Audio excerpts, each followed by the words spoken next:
Welcome back to Up the Villa podcast. Hopefully you've all had a great Christmas. So we've got our match preview for Aston Villa v Burnley. If you are new to our channel, subscribe. Make sure you're dropping a like on each episode and comment your thoughts in the comment section down below.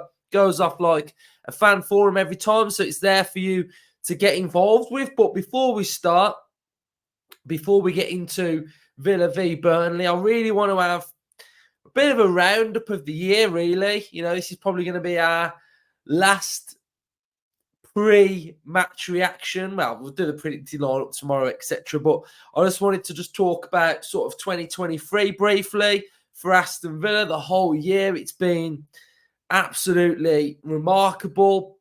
Probably the best year for me ever of supporting Aston Villa, of how well we've done, the journey we've been on, the improvements that we've made, how we've been playing, the goals that we've been scoring, the wins that we've been having. It's been literally a dream supporting Villa in 2023. And I've absolutely loved every minute. I've loved going to the games. I love the atmosphere. I love how much this channel has grown as a fan channel. It's just gone sky high this year, which is fantastic, and it's all down to you guys. All of the concepts we've got, fan cams are going off really well now after games. We've added different bits, so it's been an absolutely fantastic year. And as you can see from the 2023 table, now this episode's recorded before the games on Wednesday, so this may change slightly, but Villa currently in 2023 sitting second in the actual table. 41 games played, 25 wins, 9 defeats, 7 draws, 74 goals scored, 46 conceded, a plus goal difference of 28, and we're on 82 points for 2023. And it's just been an absolute dream, you know, watching us. And I've got some of the results here now from that period. So we've got it starting with Spurs away. We won 2-0. Fantastic result from Villa. And then we had that little bit of a blip, didn't we, of Leicester, City, Arsenal. We went on that little bit of a blip. And then from there, we never really looked back, did we? We had a massive win against Newcastle at home, 3-0, which was unreal. We had the Spurs 2-1. We had the Liverpool result that we needed away at Anfield, and we finished the season off with a 2-1 at Brighton. And then we just it just went mad from that period with our current turn of the year fixtures, hasn't it? It's been brilliant. We've had some massive, massive wins. We've, beat Chelsea, we've beat Arsenal, beat Spurs again, beat Brighton again, beat a decent, a good West Ham side now. And then, the big one for me was beating Man City, and that was such a great performance. One of the best performances I think I've ever seen from a Villa team. So I want to know, what has been your standout moment from supporting Villa in 2023? But for me, it'd have to be the Man City win, because the overall level of performance was absolutely amazing, and the way we played, the goal, the fight, everything was just really, really good. We're going well in Europe, which has been good. Our first time back in Europe for ages, and we managed to top the group, get out the group. We're in that next phase now, so that's been really, really pleasing. And I just think the development under Unai of the players and the team, and we've gone up a level from last season as well. So that has been absolutely amazing. But we've got to finish the job. We've done really, really well in 2023. Hopefully in this game, we can end the year with a victory. We'll still be above that 2 points per game. And then for the next half of the season, it's a big half of the season, and we've built the foundations of a really good team. We've built a really good platform now. And it's important that in January that we recruit well.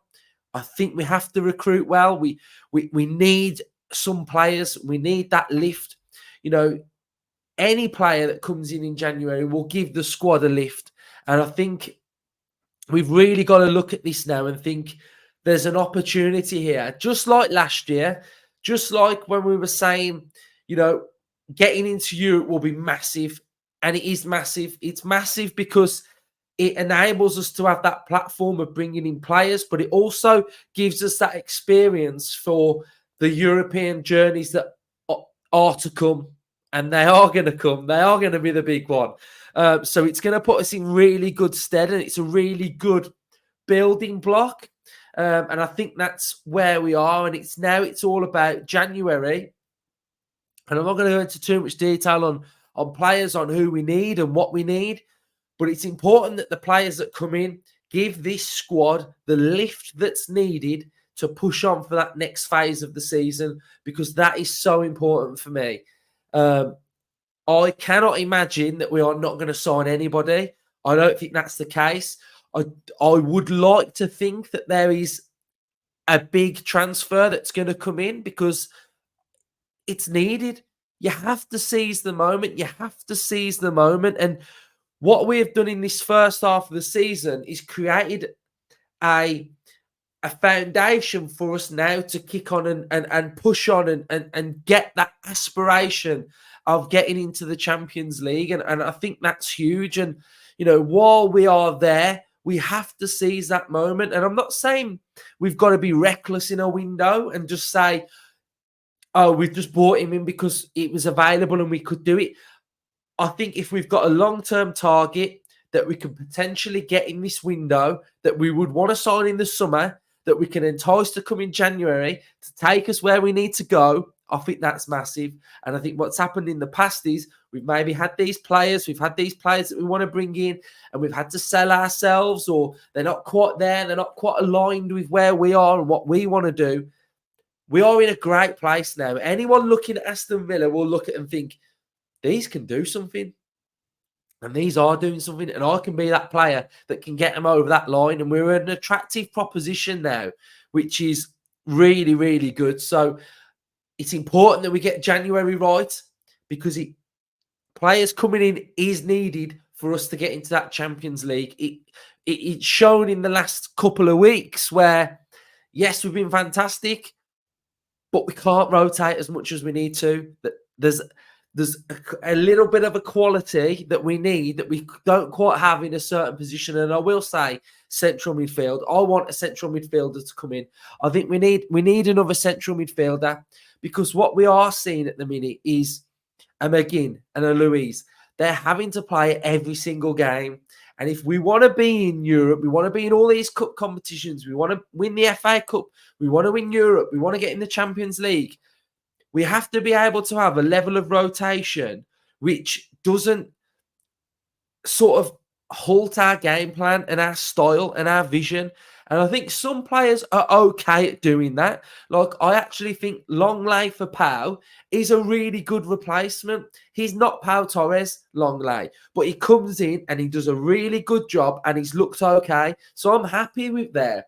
But where I do think we've got problems is when, if you take Douglas Luiz out or you take John McGinn out, we lose something, and we can't lose that area. And for me, when I'm looking at sort of the FA Cup game coming up, and I'm thinking, okay, we want to win it, we want to go far in it, but there's players that need a rest. There's players that can't play, like McGinn. He can't play, can he? He literally can't play. So where we've got that problem, we need some players of a higher level, for me, in central midfield to help us tick over. So that's one area. And then we'll go more in depth in January with transfer hubs, because they'll be fired back up. As soon as this game's over, we're firing that transfer hub up. So that's where I am. And that's what I feel like that next phase is for us. We've got to have a good window. If we have a good window, then we're going to be really, really good. And then we've got players coming back, like Tielemans will be back. Hopefully Buendia in and around March time, maybe even if he just gives the squad a lift of him being back training.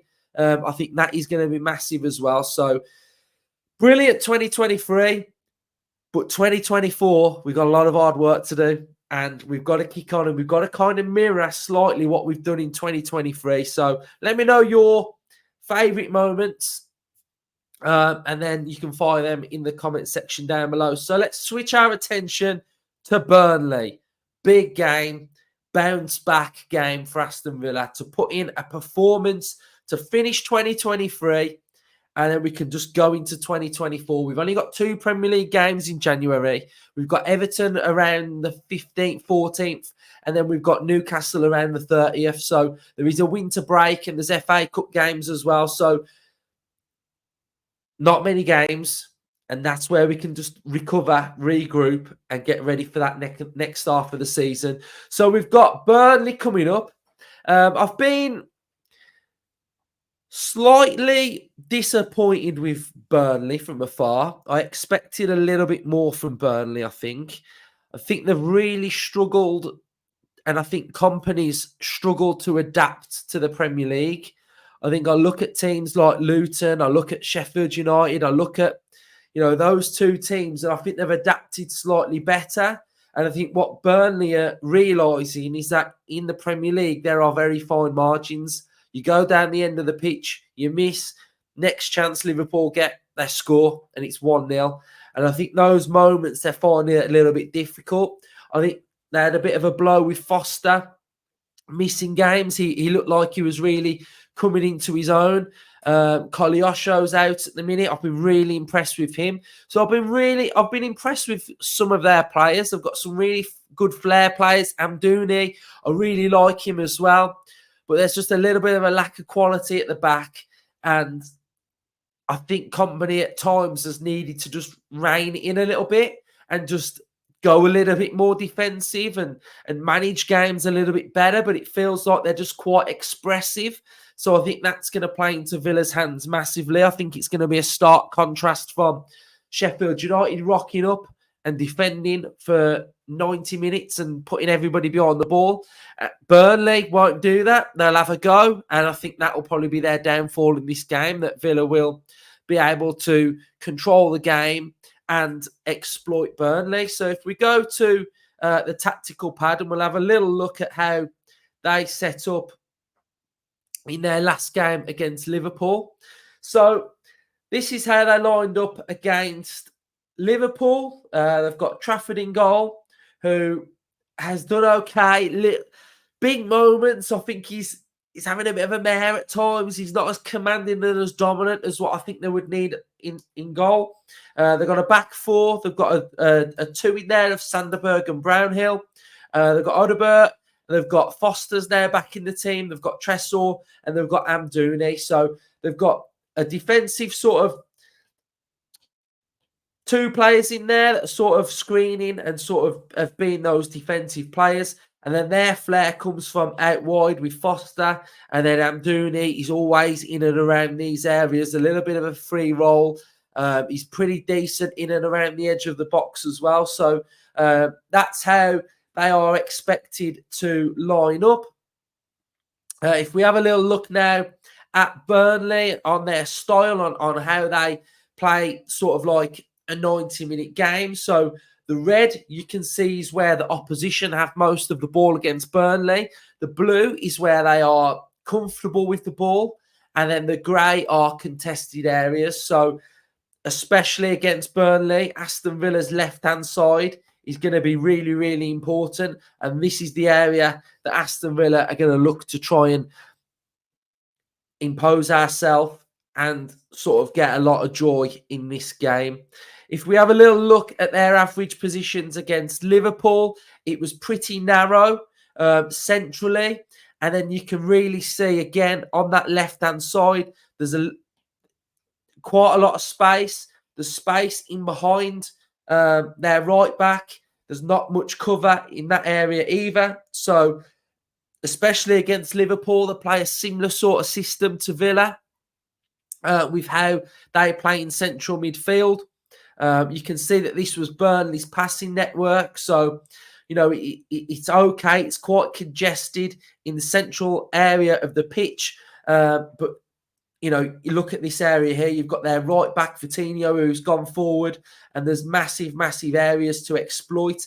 You'll have areas to exploit here. So you can imagine a Leon Bailey, and also how you can imagine where our box midfield will be. So if we've got a John McGinn in this area or a Ramsey in this area, those are two areas that I think Villa can try and look to exploit as well. So because they do go forward, because they do have a go, there's space, there's gaps where, Villa will be looking to exploit. I was talking about how Liverpool play a similar sort of system to Aston Villa. And as you can see here, you've got a back three, and then you've got Endo, who is actively screening the back three, number 3. You've got their left back who's gone forward, and then you've sort of got that front 5, similar to how Villa would attack if we have both fullbacks going forward or vice versa. So I think, it's a similar sort of setup to how Villa would do. You'd be looking for Villa's deep line double pivot to screen that back 3 anyway. So I think if you're looking at a comparison for games, this is probably a decent comparison, really. Liverpool were getting joy out wide with Núñez and Salah, and Gakpo was lively. So, Liverpool didn't play the greatest in that game, but, they're still creating opportunities. And then we've got Liverpool's passing network as well. So you can really see the back 3, Endo screening, a left back Gomez has gone forward, and you've got focal points with Núñez and Gakpo as well. So I think that's pretty good assessment on how you can exploit Burnley. If we go now to the head-to-head records, we've played 11 times. We've got 4 wins. They've got 2. They've beat us once away, and we have got 1 home win. Interestingly, most of our wins against Burnley have come away from home. I'll probably say that was Villa's best away performance of the season as well, away at Burnley, when Matty Cash scored 2 goals. So far, we are still 3rd. They are 19th. We've won 12, lost 4. They've lost 14. They are scoring less than 1 goal a game, conceding 2 goals a game. We are scoring 2.1 per game, conceding 1.3. Recent record is really good as well. We've got 2 wins and a draw. Both victories come in with a 3-1 victory. And then the form guide, Villa's form dipped off slightly with our 3 wins and then a draw and a loss. And then here you can see the different styles. So Burnley's style, similar to Villa's style. Both teams are in slow and intricate. But where it changes is that Aston Villa's direct speed is a lot quicker than what Burnley's speed is. Here you've got that graphic again. This was the match dominance against Liverpool. Liverpool had an expected threat of 5.30. Burnley had a 1.57. Burnley attacked predominantly down the middle of the park against Liverpool. And then this is an interesting graphic. So 10 plus pass sequences. So Villa have had 201. Burnley have had 201. Villa have had 52 build-up attacks. Burnley have had 37. And Villa have had 43 direct attacks. And Burnley have had 18. And then here you can see that direct speed. Villa are 1.71. And Burnley are 1.43. So Villa are a little bit quicker at moving that ball forward. You've got the XG shot map against Liverpool. So Liverpool had numerous amounts of shots. So, yeah, there we go. Burnley, it's going to be an interesting game. But I'm looking for Villa to impose ourselves on this game. So, I'm not going to give the predicted lineup away. I'm going to keep that close to my chest. But what we are going to do is we're just going to have a little look at where and what I would like to see from Aston Villa in this game. So, I want to see control. I want to see us controlling the game, but I want to see us moving the ball quicker compared to the game against Sheffield United. And I'm going to stick with the same defensive setup, I think, because the only other defensive setup we could go with would be to play with out-and-out left back, out-and-out right back. But I think we need to get this shape locked in and just keep it locked in. So I would want my deep lying player in the double pivot to be screening the back three in this game, to actively be screening in that role. We want the next player in the double pivot, Douglas Luiz, to be a little bit more creative, to have a little bit more license to move around the pitch a little bit. I think we want to get him in and around here a little bit more. Last two games, it's felt a little bit static. So with this player that's going to be screening and holding that role there, we know we've already got this back three here as protection anyway. This should give us enough cover, and then we can have a little bit more license through here. We know now that this left-hand side is going to be very, very important. So it's going to be important that the left back bombs on, gets forward, offers that threat through there. But it's also important that this player here is going to be actively getting into the box as well and being a runner.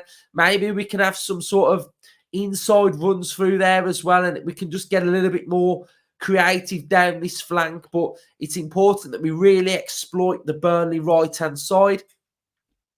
And also the box midfield as well. I want to see it starting to look a little bit more like a box again. And I think that's partly important to dominating the game. You know, if it's going to look like this, and we know it's going to be Brownhill, we know it's going to be Sanderberg, so we can actively sort of man mark those two players, and with sort of the holder here screening and watching out for Amdouni, we should have the man advantage in midfield in this area. So we should be able to find the spare man all of the times.